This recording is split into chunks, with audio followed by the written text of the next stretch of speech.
On each episode of Around in Durango, we visit a local business and chat with a special guest on what is going on in this great town of ours.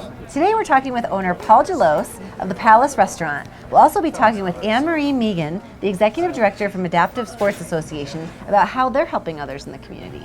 Hey Paul, how are you? It's so good to see you. Oh, Hi, thank you so much. So good to see you, man. Welcome to the Palace. Always good to have you guys. Thank you. Thank you so much for having us here today. The Palace is just such an iconic restaurant in Durango. It's some of the first things that people see when they come into town and see the train station and your beautiful restaurant. Will you tell us a little bit about the history and how you came to be involved? Well, it's been in the community I've owned it for 22 years. 50 years with Mr. Jim Jackson owned it, and he's the one who built it out as we kind of see it today. But the original Palace Hotel was turn of the century, I think even a little before, and it was the first brick hotel built in Durango. Wow. That's amazing. And where was the hotel exactly? Is it behind this Behind wall this right wall. here? And so is the original structure still somewhat intact? Yeah, in the basement we have a stacked stone foundation. It's probably 3 feet thick. Tell us about the name of the Quiet Lady the Quiet Tavern. Lady Tavern. Yeah, where's that from? Well, that's another one that has some stories involved.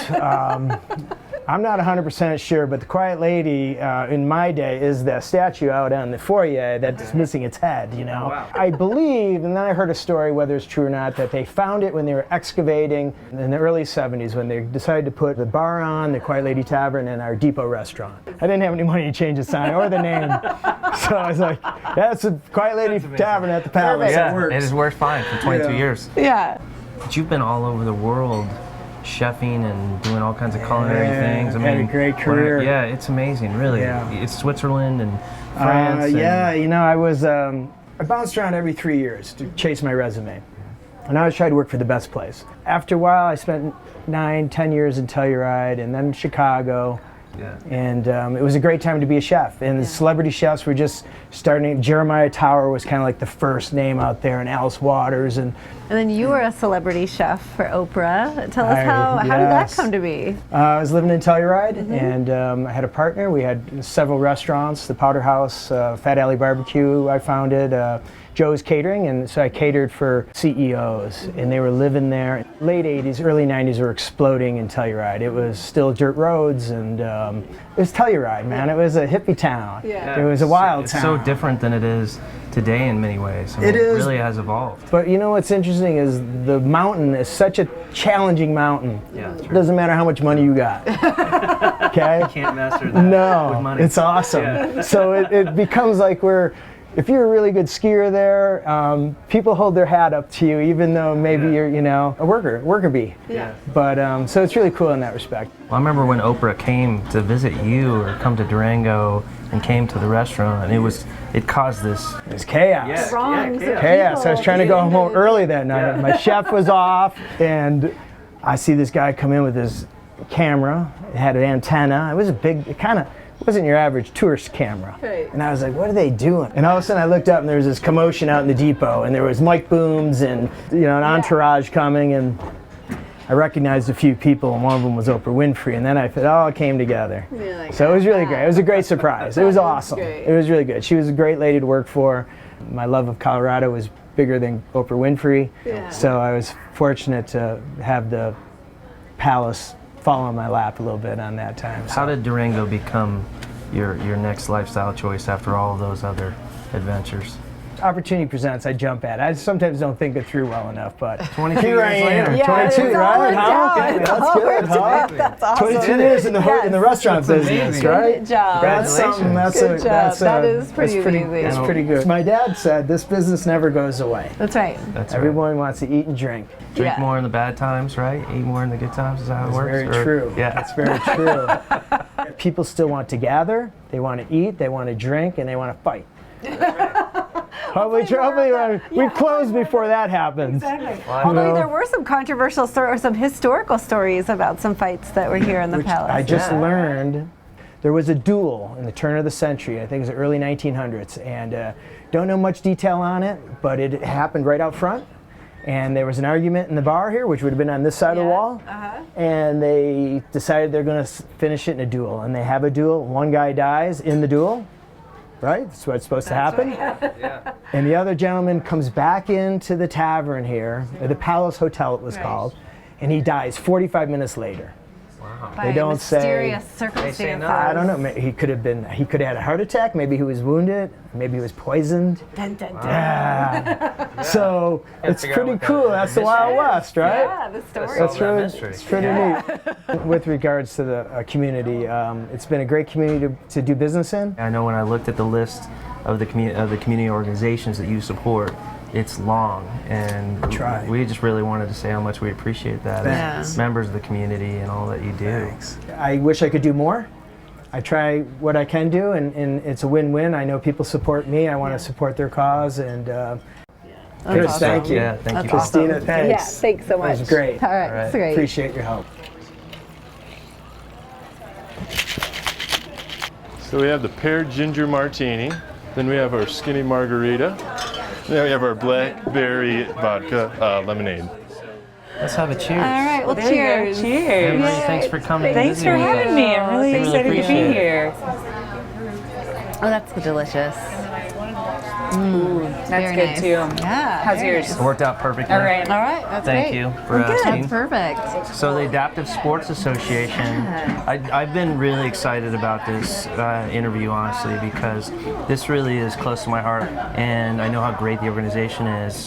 What would be great is if you could maybe share a little history of how Adaptive Sports was founded by Dave Spencer and the story behind that, and then your upcoming fundraiser of his namesake, which is kind of exciting. So our founder, Dave Spencer, started the program in 1983, and it's actually a pretty cool story. So a family had come out to visit Purgatory, and the woman, the mother, had lost her leg in a water ski accident. And Dave, a couple years before that, had moved out to Durango and was teaching in the regular ski school. And he was also an amputee. He'd lost his leg to cancer. Well, she looks up and sees Dave just hauling down pandemonium one day with one leg. And so she got up and she chased him down and said, "You have to teach me how to do this." But he was a little reluctant, I guess, because he said, "I've never taught anybody with a disability before." But they came back out later that year, and she relearned how to ski, and it changed everything for her. They encouraged Dave to do this for other people. They said, this has changed our life, it's changed our family's life. They started selling boxes of See's candy and sending the money, 20, 30, 40 bucks at a time. That's how this all started. This is so cool. And I didn't know that the story behind association was really founded in Durango. I never had that concept until we started researching for this episode. Yeah, we're just here. Our organization is based in Durango. We're a member of Disabled Sports USA, which is a chapter of programs all over the country. And so there's about 150 chapters, and depending on where it is, geographically, the programs change. So there may be hunting programs or shooting programs or skiing programs or basketball programs. But yeah, we're totally independent here, and the program started and has really blossomed over the last 30 plus years due to the support of the Purgatory community, all the ski instructors that rallied around Dave to help in those first years, and the Durango community who's really sustained the program. Well, and you do a lot more than skiing. I mean, there's all kinds of activities. Tell us a little bit about that. So originally, we started as a ski program, but Dave's vision was for it to always be a year-round program. And so about 20 years ago, we started a summer program. And our summer program, we whitewater raft, canoe, kayak, fish, bike, climb, water ski. We do some multi-day river trips. And the river has an amazing way of, building Healing that community and healing. Mm-hmm. Absolutely. So it's a pretty cool trip to be in. And this is a range of disabilities. I mean, you work really hard to get everybody Yeah, that's the goal. involved in all these kinds of activities, and so you have to figure out ways and mechanisms to achieve that. With a lot of creativity and some adaptive equipment, we try and just meet people where they are and help them be as successful and independent as possible. Yeah. And how did you get involved in the organization? I needed an internship, and I got involved at Adaptive Sports teaching snowboarding, and it just captivated me. The population that we get to work with, the volunteer community is just incredible. We have more than 300 volunteers that are working with the program, and our youngest is 12 years old, and our oldest is, in his 80s, and it's the most diverse group of people. So you look out in the room, and you're just like, this is how the world should work. All of these people from all of these different backgrounds and motivations working together to really make something incredible happen for the people that are coming through the program. It is incredible. I mean, some of the families choose to be in Durango just because of this program. We have some friends, the McHale family, who I think you know, and their daughter Maddie has been part of your program for a number of years, and they specifically chose Durango as the location for them to live in because this program was available to her, and it's changed their lives, their entire family. We try and be a place that a family can have an experience together. We can have that, photo at the top of the mountain or that raft ride down the Animas, just like every other family that comes through Durango. So you've got some events coming up. One's coming up soon. Yeah. Tell us about that. Our next event is in February, and it's the Dave Spencer Ski Classic, so named after our founder. Yeah, it's a blast. It's February 21st through the 23rd, and teams of 5 get together, dress up in costume, and raise money to support Adaptive. So we do a race up at the Paradise Race Arena at Perg, but you're racing against your predicted time. So if it takes you, 2 minutes to get down the race course and it takes Christina 30 seconds, but you predicted 2 minutes, then you're gonna win. So we see all sorts of people like skiing down and singing songs out loud to try and like hit their time on the head. So people get kind of creative. Oh, that's how they time themselves? They sing songs to they the sing beat? songs and they're like, I And need they to be know how at long the this song gate. lasts? Yeah, totally. Wow, good tip. I There had you no go. idea. I should have talked to you before I lost badly. Pro tip. Yeah, that's amazing.